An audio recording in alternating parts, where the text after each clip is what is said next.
Hello students, Ascent Education Group की online classes में स्वागत है। आज हम 11th क्लास की इंग्लिश कंपलसरी की जो फर्स्ट पोएम है सॉन्ग्स ऑफ द गंगा, जिसके पोएट हैं A.K. मेहरोत्रा, उसको पढ़ने वाले हैं। जैसा कि आपको इसका टाइटल ही पता लग गया होगा, टाइटल से ही पता लग गया होगा कि ये पोएम गंगा के बारे में है, नदी गंगा के बारे में है। और ये पोएम पूरी जब आप पढ़ोगे तो उसमें आप देखोगे कि गंगा स्वयं बात करती है कि मैं क्या हूँ। वह अपनी पहचान बताती है, वह अपनी भूमिका बताती है इस दुनिया में और इस देश में, और वह बताती है अपने कार्य कि वह क्या करती है। तो आप पूरी पोएम जब भी पढ़ोगे तो आपको लगेगा कि हाँ, इसमें पूरी बातें गंगा की ही हो रही हैं, गंगा के कार्यों की, गंगा की भूमिका की और गंगा के महत्व की। तो चलो पढ़ते हैं।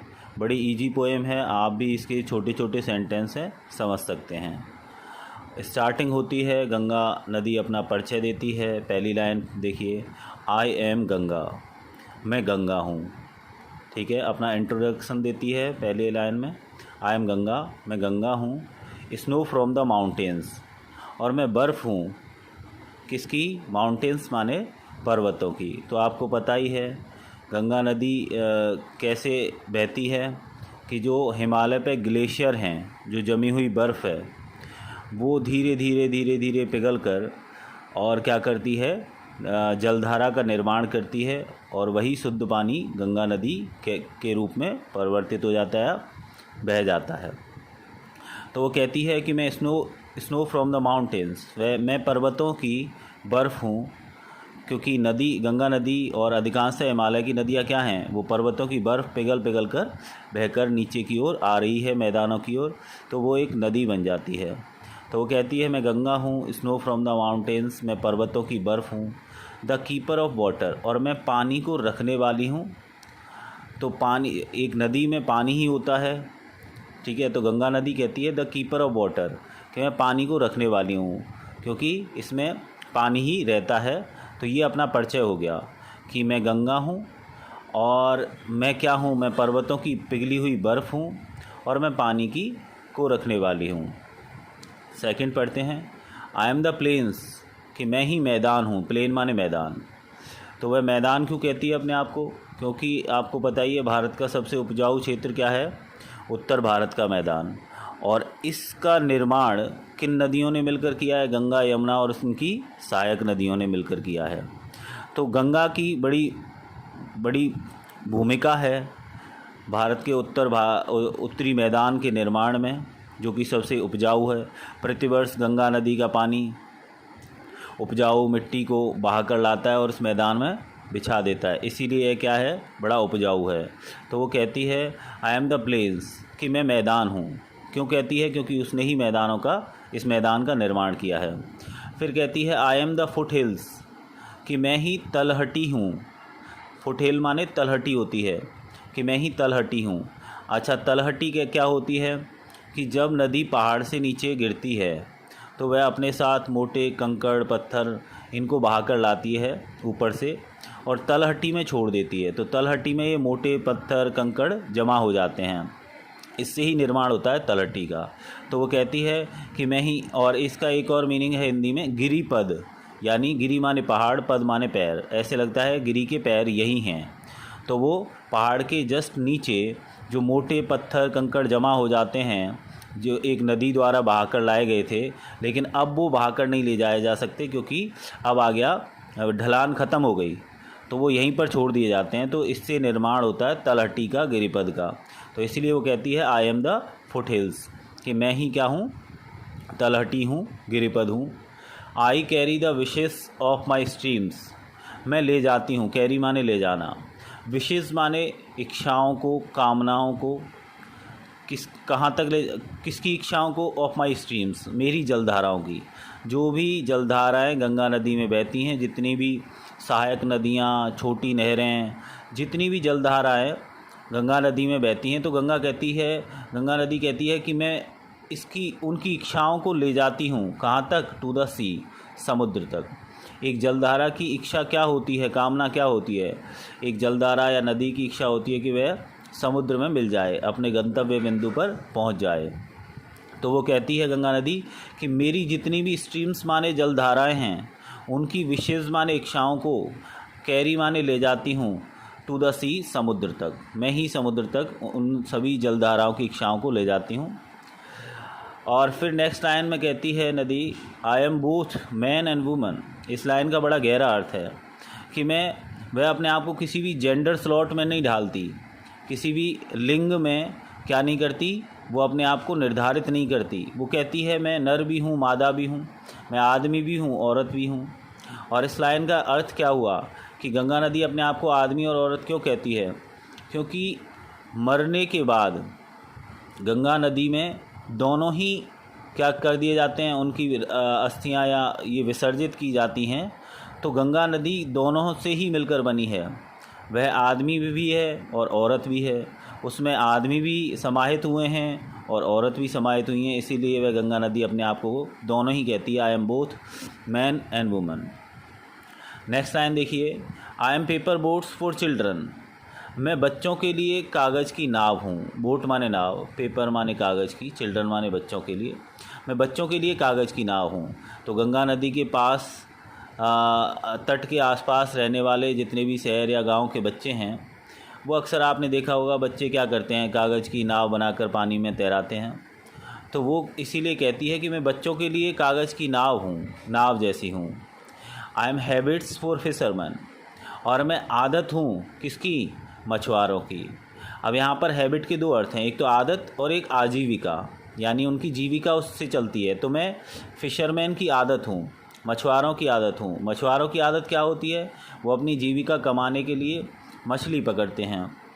तो आसपास के इलाके में जितने भी फिशरमैन हैं, उनकी आजीविका कौन है? गंगा नदी।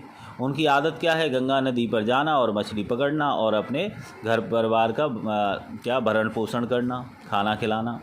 तो इसीलिए गंगा नदी कहती है कि मैं बच्चों के लिए तो कागज़ की नाव जैसी हूँ, लेकिन मछुआरों के लिए मैं उनकी आजीविका का साधन, उनकी आदत हूँ। वो प्रतिदिन मुझ पर मेरे पास आते हैं। And I am a cloud for shaven monks. और मैं एक बादल जैसी हूँ। क्लाउड माने बादल, शेवन माने जिन्होंने अपने सिर की सेव करा रखी, यानी मुंडन करा रखा है, ठीक है, जो गंजे हो रखे हैं, ऐसे मंक्स माने साधु सन्यासी। तो मैं सिर मुड़ाए हुए साधु सन्यासियों के लिए बादल जैसी हूँ। अब यहाँ पर बादल से तात्पर्य है राहत। राहत कब मिलती है? जब सूरज की धूप सिर मुड़े हुए साधुओं के सिर पर पड़ती है, तो उन्हें बड़ी परेशानी होती है, क्योंकि धूप उनके सिर को जलाती है। और उसी बीच अगर कोई बादल सूरज के सामने आ जाए और छाँव दे, तो कितनी राहत मिलती है उन सिर मुड़ाए हुए साधुओं के लिए। तो इसीलिए गंगा नदी कहती है कि मैं मंक्स के लिए, 7 मंक्स माने सिर मुड़ाए हुए साधुओं के लिए क्लाउड, बादल जैसी हूँ, उनको राहत देती हूँ। अब उनको राहत कैसे मिलती है? तो जितने भी आपने सुना होगा, भारत में जितने भी धर्म हैं, वो अधिकतर आपने देखा होगा गंगा नदी के महत्व ज़्यादा रखते हैं। और जितने भी साधु सन्यासी हैं, वो गंगा नदी के किनारे ही जाकर राहत प्राप्त करते हैं, वहीं अपनी श्रद्धा और भक्ति इसको करते हैं। तो इसलिए वो कहती है कि मैं सिर मुड़ाए हुए साधुओं के लिए बादल जैसी हूँ। उनको जैसे राहत बादल देता है, ऐसे ही मैं उन साधुओं के लिए राहत प्रदान करती हूँ। वो मेरे पास आकर ही राहत प्राप्त करते हैं। I reflect all movements. मैं प्रतिबिंबित करती हूँ, रिफ्लेक्ट करती हूँ सारी क्रियाकलापों को। मूवमेंट्स माने क्रियाकलाप, जितनी भी गतिविधियाँ होती हैं सबको रिफ्लेक्ट करती हूँ। तो ये तो आपको पता ही होगा, ये पानी का गुण है कि वह रिफ्लेक्ट करता है हर चीज़ को, उसमें प्रतिबिंब बनता है। तो इसीलिए कहती है कि मैं जितनी भी इस दुनिया में क्रियाकलाप होते हैं, ठीक है, मैं उनको रिफ्लेक्ट करती हूँ, मैं उनको प्रतिबिंबित करती हूँ, क्योंकि पानी प्रतिबिंब बनाता है। नेक्स्ट देखिए, आई एम द ब्रिज। मैं ही पुल हूँ। इस लाइन का बड़ा गहरा अर्थ है कि ये पुल कैसे है। तो हम इसे समझते हैं कि देखो, इस मृत्युलोक जिसमें हम जीते हैं, और उस स्वर्गलोक जिसमें हमारा मोक्ष प्राप्ति के बाद जाते हैं, मृत्यु के बाद पहुंचते हैं, तो उसके बीच में एक ब्रिज का काम कर रही है, एक पुल का काम कर रही है गंगा नदी।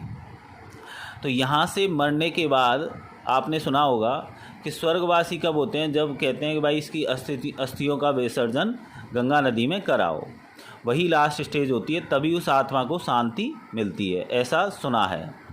तो इसीलिए ये गंगा नदी क्या करती है, आत्मा को इस लोक से परलोक यानी परमपिता परमेश्वर के पास पहुंचाने के काम करती है। तो ये पुल का काम करती है गंगा नदी। जब इंसान मर जाते हैं, इस मृत्युलोक को छोड़ जाते हैं, तब भी उन्हें ऐसे बोलते हैं उनकी आत्मा भटकती है, जब तक उनकी अस्थियों का विसर्जन गंगा नदी में नहीं हो जाता। तो इन आत्माओं को इस लोक से परलोक के बीच में जो ब्रिज का काम कर रही है, जो पुल का काम कर रही है, वो गंगा नदी कर रही है। इसीलिए मैंने कहा इस लाइन का गहरा अर्थ है। तो वो कहती है अपने आप को कि मैं ही वो पुल हूँ जो आत्माओं को इस लोक से परलोक पहुँचाने का काम करती हूँ। ये पुल है, जब तक आप इस पुल को पार नहीं करेंगे आप परलोक नहीं पहुँचेंगे। तो इसीलिए वो कहती है आई एम द ब्रिज, मैं ही वो पुल हूँ। I am the fort and the archer taking aim, मैं ही वो फोर्ट हूँ, मैं किला हूँ। अब अपने आप को किला क्यों कहती है कि मैं किला हूँ? वो कहती है कि जैसे किले में पहले शहर कहाँ बसते थे, एक किले में अंदर जनता रहती थी।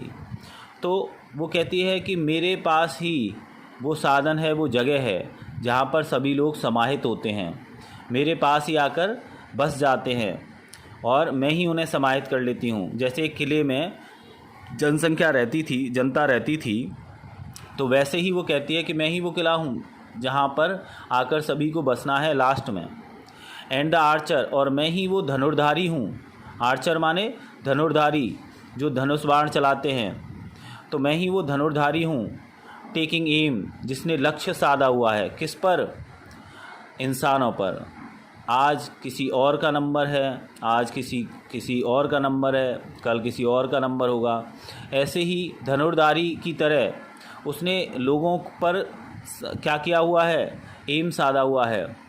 उसका लक्ष्य क्या है? इंसानों को इस लोक से परलोक पहुंचाना और ब्रिज की तरह काम करना।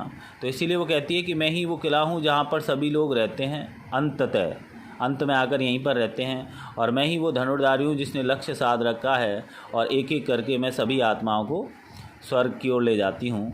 आई am the great dissolver of man, मैं ही वो महान, ग्रेट माने महान, डिसॉल्वर माने विलायक। डिसॉल्व किसे कहते हैं? कि घुल जाना, विलय हो जाना। तो मैं ही विलायक हूँ, घुलनशील हूँ, ऑफ मैन, किसकी? आदमियों की। और आपको ये लाइन तो समझ में आ गई होगी कि जब भी आदमी मरते हैं तो उनकी वो कहाँ पर जाकर घुल मिल जाते हैं, विलय हो जाते हैं? गंगा नदी में। उनकी अस्थियाँ, उनके अवशेष और उनकी जो अंतिम राख होती है, उसको आखिरकार कहाँ पर घोल दिया जाता है? गंगा नदी के पानी में। इसीलिए गंगा नदी कहती है I am the great dissolver of man, मैं ही इस इंसानों की सबसे बड़ी विलायक हूँ। मुझ में ही वो आकर विलय हो जाते हैं, मुझ में ही आकर घुल जाते हैं। I give life and I take it back, मैं ही जीवन देती हूँ। तो ये तो लाइन समझ में आती है कि मैं ही जीवन देती हूँ, यानी गंगा नदी के पानी से संपूर्ण उत्तर भारत में जीवन प्रदान किया जाता है। वहाँ पर खेती भी उसी के पानी के कारण हो रही है, और वहाँ पर पीने के योग्य पानी भी गंगा नदी का ही है। इसीलिए कहती है गंगा नदी I give life and I take it back, मैं ही जीवन देती हूँ और मैं ही इसे वापस ले लेती हूँ। टेक इट बैक, मैं ही इसे वापस ले लेती हूँ। तो वापस कैसे लेती है? वापस लेती है कि वह क्या करती है, मरने के बाद आपको पता ही है वो जीवन कहाँ पर चला जाता है? गंगा नदी में घुलनशील हो जाता है, मिल जाता है। तो इसीलिए कहती है मैं जीवन भी देती हूँ और साथ ही साथ मैं उस जीवन को वापस भी ले लेती हूँ, और अंततः वो मेरे पास ही आते हैं मरने के बाद। I go out into the world, मैं संसार में बाहर जाती हूँ। अब यहाँ पर संसार में बाहर जाने का तात्पर्य दो मीनिंग बताऊँगा आपको। एक तो जब गंगा नदी बंगाल की खाड़ी में गिर जाती है तो वह समुद्र के पानी में मिलकर कहीं भी जा सकती है, जलधाराओं में मिलकर वो कहीं भी जा सकती है, किसी भी हिंद महासागर में होते हुए या इंडियन ओशन, हाँ हिंद महासागर में होते हुए भी कहीं भी वो जा सकती है, प्रशांत महासागर में कहीं भी जा सकती है।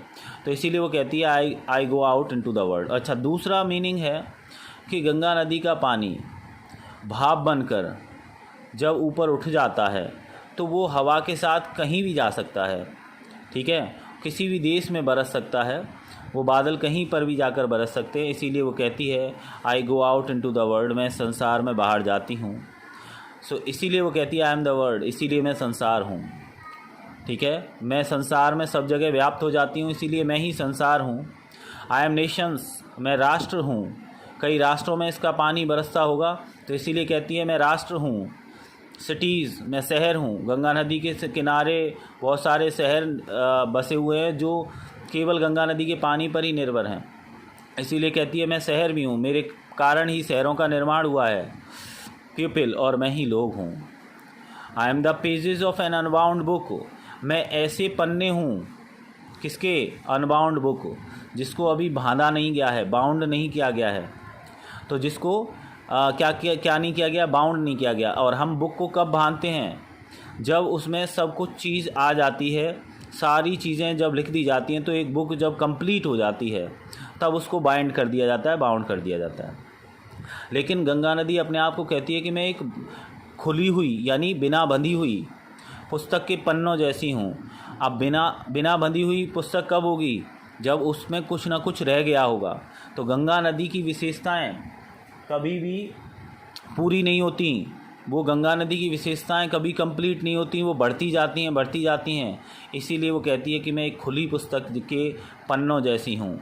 My room is the air around me, और मेरा घर क्या है, मेरा कमरा क्या है, वो हवा है जो मेरे चारों तरफ रहती है, वही मेरा घर है, मैं उसमें रहती हूँ। अब हवा में कैसे रहेगी, जब भाप बन जाएगी तो वो हवा में घुल मिल जाती है। तो वो कहती है कि my room is the air around me, मेरा घर, मेरा कमरा वही है, वही हवा है जो मेरे चारों ओर रहती है। तो आज हम, ये ज़्यादा बड़ी हो जाएगी पोएम, आशा है आपको यहाँ तक समझ में आ गई होगी, अभी और भी है, ये काफ़ी बड़ी है। तो नेक्स्ट वीडियो में हम आधी इसकी पोएम कंप्लीट कर लेंगे, और नेक्स्ट वीडियो में हम एक साथ फिर दोबारा से इसका पूरी का एक छोटा सा अर्थ देख लेंगे। तो आप इसको एक दो बार देखिए वीडियो को, और अपने पास बुक होगी तो उसमें पढ़कर देखिए, पूरी पोएम को भी पढ़ोगे तब भी आपको बहुत सारी, कम से कम 80% तक ये आ जाएगी समझ में, क्योंकि ये बहुत इजी लाइन्स में लिखी हुई है। इंडियन पोइट हैं A.K. मेहरोत्रा, इन्होंने लिखी है ये पोएम, वो आपको समझ में आ जाएगी।